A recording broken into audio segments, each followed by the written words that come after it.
Are you tired of hearing about shortcuts to six-pack abs? And guys, I'm with you. Pull up a chair. I've got you covered. I'm going to take you step by step to how to get a six-pack regardless of what body fat level you're at right now. What's up guys? Jeff Cavaliere, AthleanX.com. So you're looking for a step-by-step way to get to a six-pack and you haven't quite found that truthful information out there that's going to get you there. So what I wanted to do here at AthleanX was put together a video where we specifically addressed how to get to a six-pack depending upon the body fat level that you're at right now. Okay, we know that there's lots of different variations of body fat levels that we can have, and the path to a six-pack is going to be greatly different depending upon where you are right now. So what I'm going to do is cover all the different ranges of body fat and tell you specifically what your path should be, what you should focus on, and what you should ignore so you can find that helpful video that you've been looking for all along. So we're going to kick it off right away with our first group, our 30 to 40% body fat level. Okay, first up, 30 to 40% body fat. And note guys, I'm saying body fat and not body weight. Because there will be some guys that are going to step on the field this weekend in the NFL playoffs that are close to 300 pounds that are almost sporting six-pack abs. Because these guys are just complete beasts in terms of their physical development. They are not fat just because they weigh a lot. These are big men that have a lot of muscle, so you have to be careful when you distinguish. But that being said, this right here is what a guy at 30 to 40% body fat would look like. So if you can identify with this, your attack plan is as follows.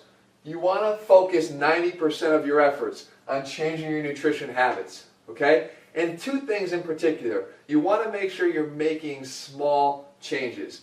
Small changes made over the course of time. Right? It didn't take you a day to get this to this point, guys. So it's not going to take you a day to get out of it. So you want to make small changes and try to simplify your meal plan choices. Take 5 breakfasts that you actually enjoy eating and then rotate through those. That's plenty of breakfast options to last you for many, many, many weeks without becoming bored or stale. Because a lot of guys wind up repeating the same meals anyway, each and every day. Secondly, supplementation. Do you need supplements at this point? My answer is no. You're focusing on the minutia when you should be focusing on, again, changing your overall dietary habits. And at this point, supplements are kind of a waste. Why? Because what winds up happening is these guys think that, oh, I'm taking these supplements so I can be more lax on my diet here, and that's not the case. Matter of fact, I tell guys, I don't want to see an order for Athlean RX supplements if you're here because you're focusing on the wrong thing. First, let's get your nutrition in order. We can worry about the supplementation later, and we'll talk about that as we get down into the other groups. Thirdly, conditioning. Conditioning is important, guys. You got to get your body moving. You have to establish a caloric deficit. One of the best ways to do that is just through conditioning. However, you know how I feel about steady state cardio, and I feel that even here, an early introduction to high intensity interval training without the high intensity is the best way to go. So if your interval is even a 2 mile per hour slow walk with a 4.5 mile per hour slow jog, if that's what you can handle at the moment, that's what you can handle. You can work yourself up, but I do think that incorporating intervals into your conditioning is key. Finally, smart strength training. Yes, it's a good idea to be in the gym, but you guys know, you've seen this guy before. In the gym, he's the one that winds up hurting himself. He's the one that uses terrible form push downs, that kind of thing. Or the one doing crunches and pulling on his head. He's the guy that's doing all the things he thinks he's supposed to be, but unfortunately, at this weight and at this level of conditioning, he winds up hurting himself and not coming back to the gym at all, okay? If you are a former athlete who has had experience training and you've let yourself go, you might find that you can bounce back quicker to the more standard training styles. But for me, I think let's start with smart training. Others would recommend, some workout magazines might say, oh, get a bodyweight program for a beginner. Bodyweight program, for a guy that weighs almost 300 pounds, a bodyweight program is going to be pretty damn hard, especially if you tell me you're going to have to start doing some pull-ups. So what you want to do is have smart recommendations. It might be that you're doing physio-ball wall squats because you can perfect the depth, you can perfect the form, you can get your body moving, you work on the bigger movements so you can burn more calories, But overall, guys, you just want to get the basics. You want to get yourself going, okay? You will work yourself down from this group all the way down to where we're going to get to in this video, but the focus has to be in the right place, and that's your game plan for right now. Guys, in this 30 to 40% range, a quick little inspiration for you. If you find yourselves here, look no further than this guy right here, Jack Eltman. This is a guy that sent his pictures in just the other day. An absolute inspiration to me. Makes me know that what I'm doing here on YouTube and making these videos for you, it makes it all worth it.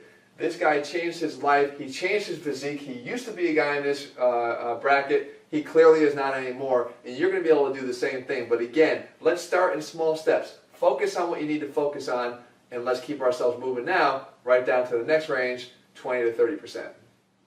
All right, guys, next up, 20 to 30% body fat. This here is an image of what a typical person would look like in this 20 to 30% range. Now, what is the focus? Still, guys, common theme, majority of it should be on nutrition, okay? At this point, supplementation, though, can become a little bit of a factor. Why? Because as you start to become more dialed in on your nutrition, you will find that supplementation allows you to become a lot more consistent and reliable in terms of the choices that you're making, right? You know what you're getting. If you're choosing the right supplements, guys, you're getting nutrients and you're controlling your portions on those nutrients. So you're able to basically get more reliable nutrition as an option, but it should not be your sole source of nutrition. You still want to be ingraining the right nutrition habits here because they're going to carry you through all the way down to that sub 10 level.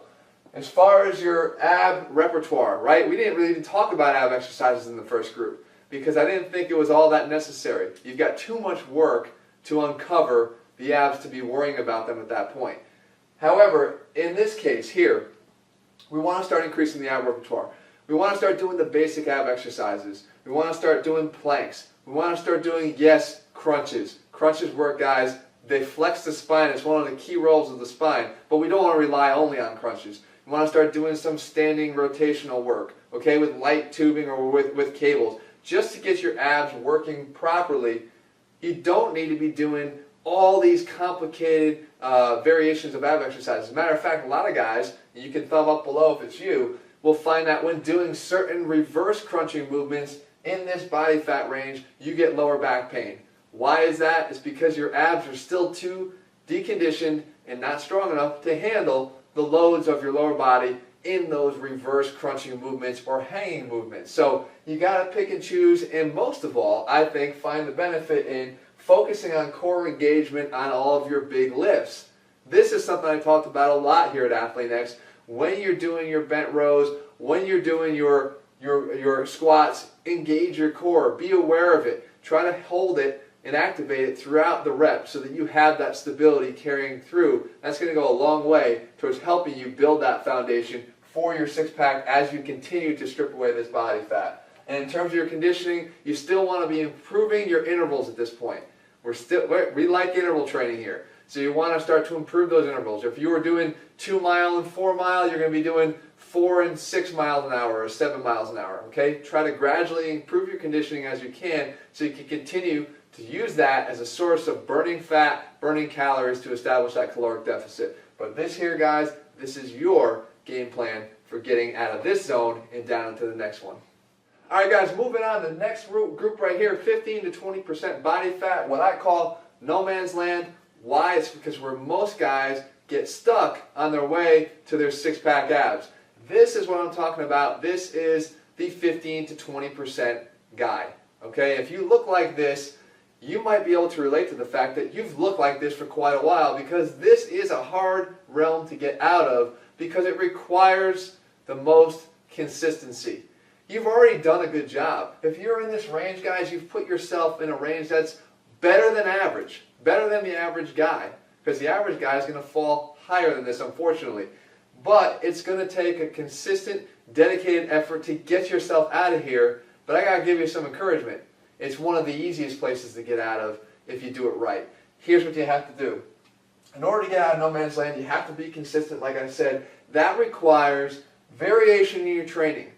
Don't keep doing the same workout over and over again. Your mind will get stale, your muscles will get used to it, you're going to wind up being here because, as I say, if you keep doing what you've been doing, you're going to keep getting what you've been getting.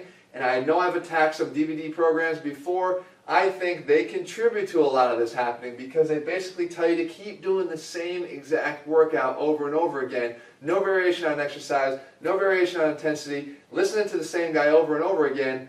It gets boring, okay? So what you want to do is vary that. You want to have consistent progression here. Here's where you're aiming for an additional rep. Here's where you're aiming for a little bit more in your conditioning, a little bit more effort. All these things are going to add up because as you start to push, you're going to see changes. And as you see changes, they should inspire you mentally to be able to push further. Because once you get through here, the rest is easy, guys. We put abs in every single exercise now. This is where our Athlete X guys come in all the time. This is where a lot of our guys that come to us for Athlete X are. They're in this zone, they're frustrated, they can't get results. They start the program, we get them through because we start putting abs in every single exercise. By doing exactly what we've shown you here on this channel for many, many years now. Intensity, again, without annihilation. You want to push yourself as hard as you can. You don't want to annihilate and start overtraining. We've discussed that before. Yes, it's very real. Yes, it does happen to keep a lot of guys in this realm when they succumb to it.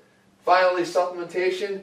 A good thing here, again, it's going to continue your efforts of your good nutrition. It's going to make it easier. It's going to make it be more consistent, okay? So everything comes down to consistency here, and supplementation gives you that edge in this point for our recovery from our hard workouts. So if you are leaving it all out there, the supplementation, the right kind of supplementation will help you to recover from those hard workouts so you can continue to repeat it and be consistent, okay? So that is your goal here. Remain consistent, do everything you can. Ab exercise, again, the repertoire increases again. You should have a little less back pain if you were the guy that did have back pain in the 20% range because your abs should be stronger. You should be able to tolerate more of an increased repertoire, especially with some of the lower curling from the lower body up, especially on like a hanging bar. The more difficult ab exercises are well within your range to do. Okay guys, this is where it starts to get good. This is the 10% body fat range right here. This is what we're talking about. Okay? Definitely you've got visible abs at this point, but you think you could do a little bit more. You think there's still some room for improvement, and that's a good thing because you're right. If your goals are to get a really ripped six-pack, then you're going to have to get lower than 10% body fat. But here's where we sort of have some new techniques, right? Abs in the right light is what I say. This is the guy that says, I can see them when I'm in a room with all shadows, but when I go out in the daylight, nobody can see my abs anymore if I get to the beach, right? What we have to focus here on, guys, is fine-tuning. And at this point, when we talk about nutrition, I say here, cheat meals, not days, right? I don't believe in cheat days, guys. I really don't. I think I have an analogy I talk about playing darts. Anybody can play darts. All you have to do is set up a board and be able to hit the board, right? I've seen some people be able to hit the wall and come close to hitting people around them. They're not good dart players. They probably shouldn't be playing. But the guys that can play darts, you're basically just trying to hit the board if you just want to be an average dart player. But if you want to win at darts, you got to hit the bullseye. And when you want to start getting sub 10% body fat, you guys better be willing to hit the bullseye more often than not. And that is where I say cheat meals, not days. And even your meals, you want to try to keep them to a minimum. If you're eating 5 to 6 times a day, you're looking at 35 to 40 meals a week. Try to slip up on only a couple of them, guys, because if you really are dedicated to wanting to get a ripped six-pack, you're going to have to make some of those modifications. Yeah, I'm not saying eat uncomfortably or to starve yourself, because especially an Athlete X on our meal plans, guys, you're eating well and you're eating foods that you're going to like. Ask any guy that's followed the program, they actually enjoy the meals around. So it does not mean starvation, it just means not succumbing to these really bad cheat meals, okay? From here, six-pack progression. Now we're getting more sophisticated. Now we want to start following specific sequencing. Lower abs, bottom-up rotation, top-down, mid-range, top-down rotation, okay? Static contraction of the abs, anti-rotation, rotation. Those things start to matter, and you want to start following that. We have it all covered. We actually lay it all out for you in our six-pack promise that comes with Athlete X to give you guys more of these specific workout by workout options. But suffice it to say that at this point, guys, the sophistication level of your training of your abs specifically increases. And finally, all progression. You want to start pushing yourself again, like I said, that one extra rep, that extra intensity, that better effort on your conditioning workouts. All of it's going to add up to get you through this wall here at 10% and really get you down lean, ripped, and athletic. All right, guys, talk to you soon.